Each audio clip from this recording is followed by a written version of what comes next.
दुसऱ्या दिवशी सकाळी शिवानीने मस्त असं नाश्त्याला गेलेलं होतं पुलाव. आणि पुलाव म्हटलं ना टेस्टीच राहतं.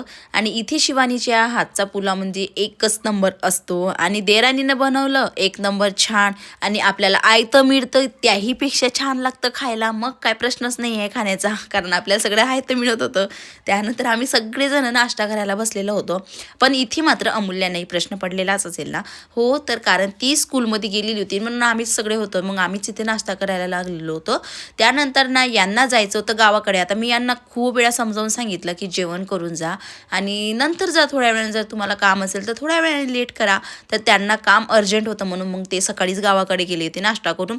मी मात्र रिलॅक्स होती, कारण इथं घरीच कोणी नव्हतं. पाहुणे गेले गावाकडे, अमूल्या गेली होती स्कूलमध्ये आणि हे सुद्धा ऑर्डरवर गेले होते. मग काय मी मस्त रिलॅक्स होऊन टी व्ही बघत होती. म्हटलं छान. आणि त्यानंतर अमूल्या स्कूलमधून आली. तिच्या फ्रेंडची आणि तिची भेट ही 3 महिन्यानंतर झाली होती, कारण तिची फ्रेंड गेली होती गावाकडे छोटं बाळ घेऊन, कारण छोटं बाळ झालं होतं तिच्या आईला म्हणून.